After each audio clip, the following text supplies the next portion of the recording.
Okay, thank you. So first of all, my congratulations and birthday wishes to Sir Ashish Sharma, and also congratulations on his Padma. I had the privilege of meeting him recently in Pune, and he offered in person my congratulations to him. He is of course a person with not only great intellect but great wisdom, and I certainly hope that he will continue to guide many of us in his leading position. In the conference today, I just want to talk about a few personal experiences of what kind of work that I've been doing in what we normally call the Valley of Death. So here are a few slides, and these are all honestly only my personal experiences. So the context is that by 2047, which is an important year for India, India wishes to become an Atmanirbhar Bharat with a $30 billion economy. Many challenges facing us. We live in a very unpredictable world. We don't know when tariffs will come up tomorrow, when they will end tomorrow. Nothing is predictable today. The world is also facing major issues like global warming and disruptions in global supply chains. On the other hand, there are many opportunities.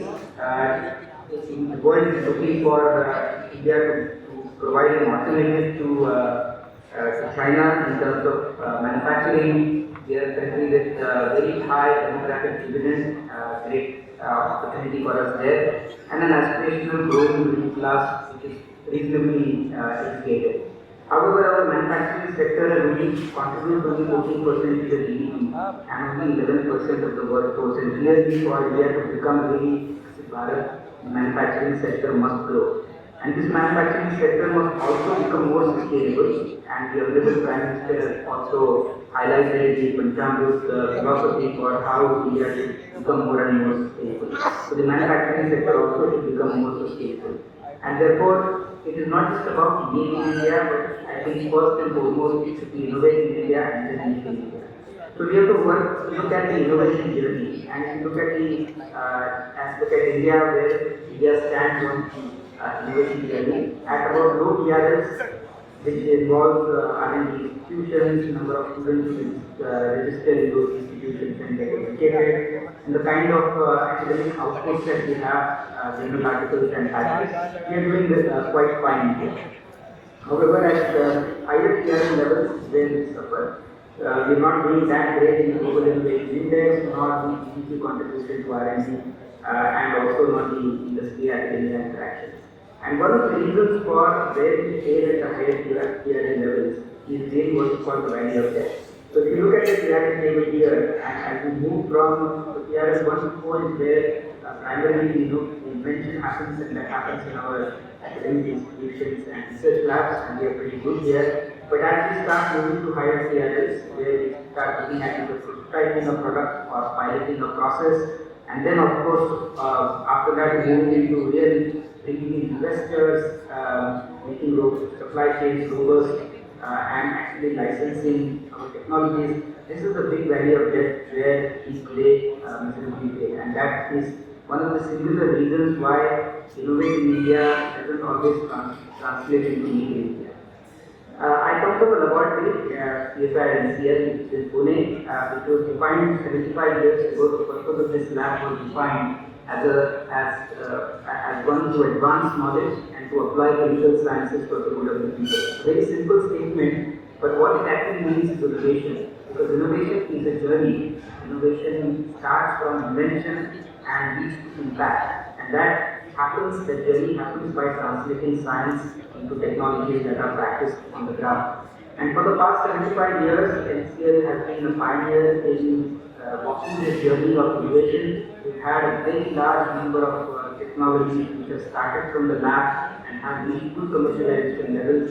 And these are only a few pictures of how in the chemical sector where we work, our science has been translated into real scale products.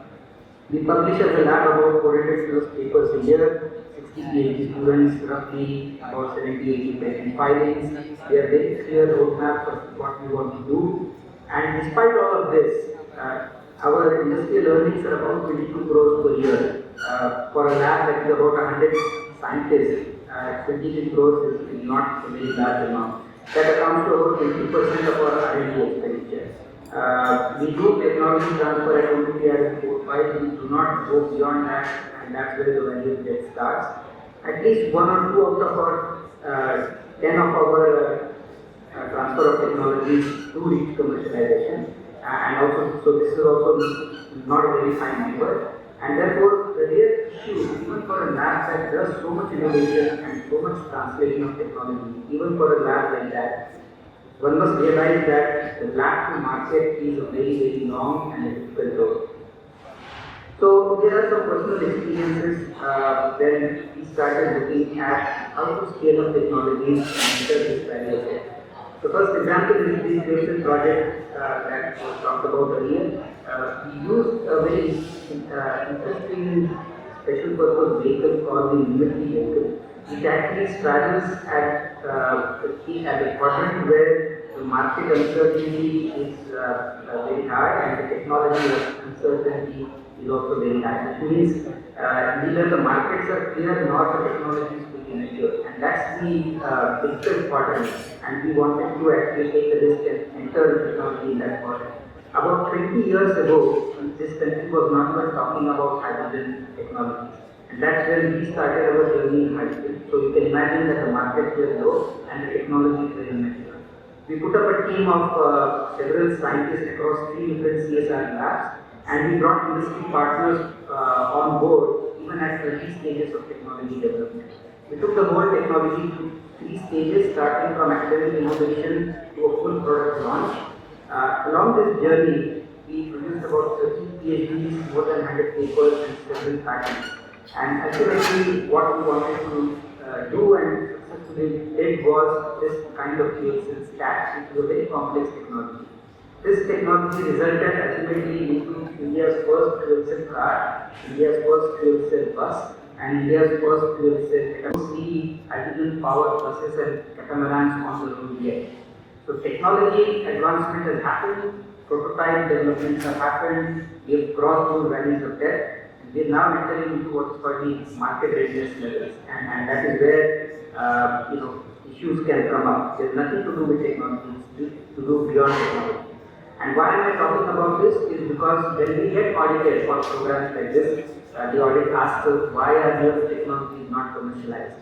And it's so ridiculous a question because they don't even understand the difference between transfer of technologies and commercialization. This is one of the issues that labs like us and academia who want to cross this valley of death will always face. The second experiment that I'm telling you about is the Pune Hydrogen Valley. Again, a very interesting experiment.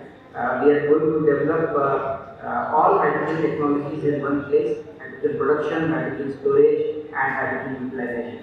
We are looking at a very novel technology for producing hydrogen through catalytic transformation of bioethanol. This is about 2 tons per day of hydrogen, so it's not way more than a lab scale, 2,000 kilograms per day. The hydrogen will be stored in a variety of different containers and will be transported. And the user, for the first time in this country, we are looking at fine and specialty chemicals. This is an industry sector where NCL is very deeply connected with, and they use a lot of hydrogen. And so we have end-to-end from hydrogen production to hydrogen utilization, the entire supply chain mapped up. We are also looking at developing 2 buses, one based on fuel cell and one based on internal combustion. So very interesting initiative by both the National Green Hydrogen Mission and the DST. Our project is about 125 crores, where nearly 2/3 is coming from industry, 1/3 is coming as a viability gap fund from the NGHM. The Pune Hydrogen Valley offers really an innovation platform to bring innovators on board. There's a company that has developed the bioethanol technology. There are companies who are looking at substituting grey hydrogen with green hydrogen, and there are companies, startups included, which are looking at mobility. So we bring all these innovators on board on this very interesting platform, and more importantly, we are looking at scaling up through this valley of death from TRL to TRL. Where are the problems in this? This is all exciting.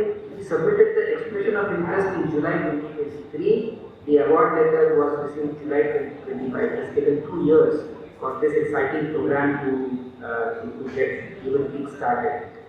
And the reality today is that investors and industry have no patience of 2 years to wait this long. They cannot deal with uncertainty. So this again, while technology is not a problem here, we are very keen and well ahead in developing these technologies and scaling them up. There are issues other than technology which prevent us from crossing this barrier here. The third experience that we are doing right now, again, an exciting program. We are looking at a molecule called ether.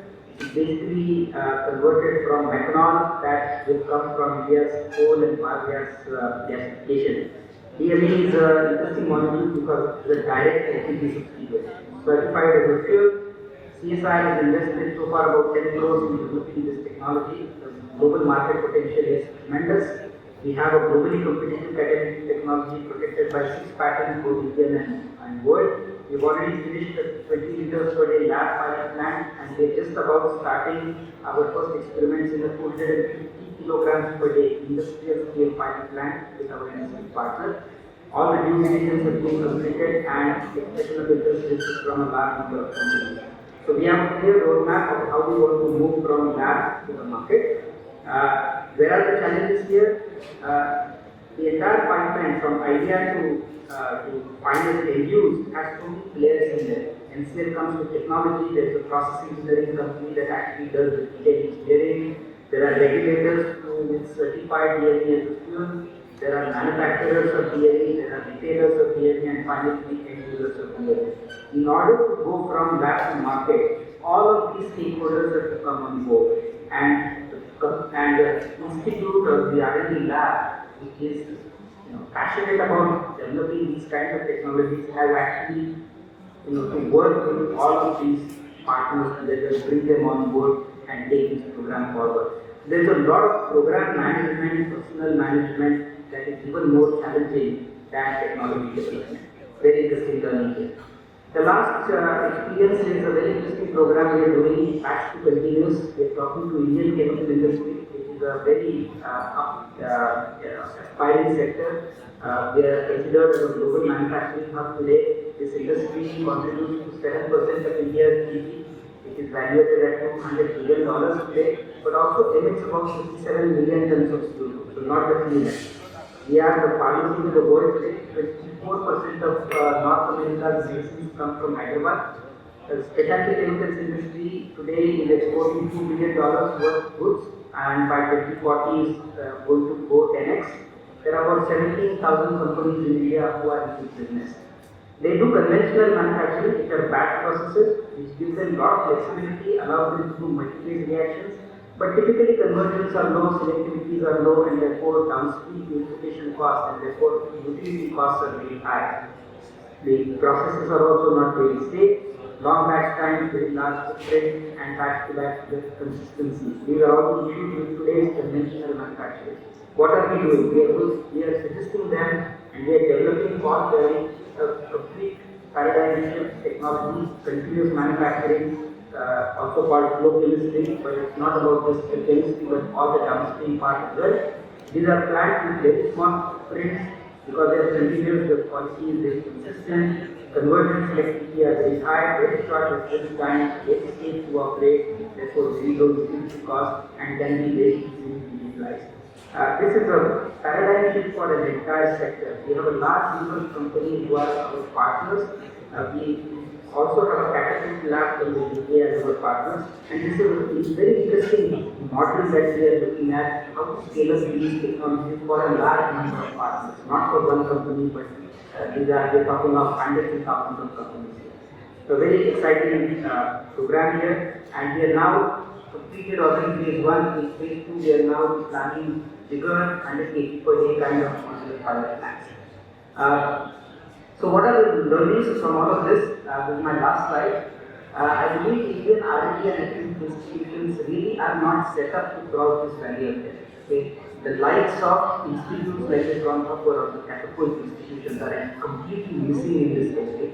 I certainly believe that we need to innovate and need a specific model of institutions that will enable us to cross this barrier of death, and therefore innovate in India can become also made in India. There are challenges, difficult, more difficult than technology development itself. And I really believe that techno entrepreneurs should not be allowed to spend more time in anything else but scaling up of technologies, because that is their forte. The government funding policies and workflows based on our PFRs and PFMS are honestly not very conducive to not just R&D but development and deployment, the demonstration and deployment of that, which is the value of that. And therefore, our policies have to be crafted by understanding what are the pain points where we want to navigate these values of that.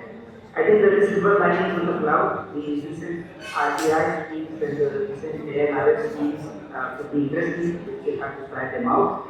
But the world is not waiting. Look at China, $500 billion R&D investment compared to $15 billion R&D investment of this India. 2.6% of GDP versus 0.65% of GDP. 20% of our GRD comes from industry. 75% of China's GRD comes from industry. They are already leaders in AI, semiconductors, clean energy, mobility, pharma, biotech, critical minerals, the entire gamut of it. The world is not waiting, and we need to move very fast. And therefore, process reforms and accountability today in R&D are just absolute need of the hour. Look at the other side, Indian shareholders and the industry have very poor scalability right now. It's very difficult to get access to patient capital, and patient capital is critical to take technologies from lab to market. The industry expects process guarantees even at TRS 5 technology transfer, which is laughable. The IP licensing rights are expected for CSIR projects, which is absolutely not necessary, and it's not even allowed. And today, government auditors, as I said, ask us why technology have not been commercialized. They cannot ask this question to an R&D lab. There are many things other than technology that leads to commercialization. But the silver lining here is that we find that mid-cap companies have very high aspirations.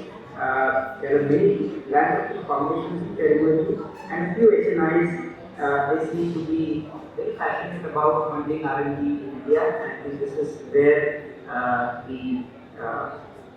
India will go ahead in terms of bridging this barrier there. So thank you very much. These were my thoughts, and I thought for the topic of this conference, I would like to share some of my personal experiences. Thank you.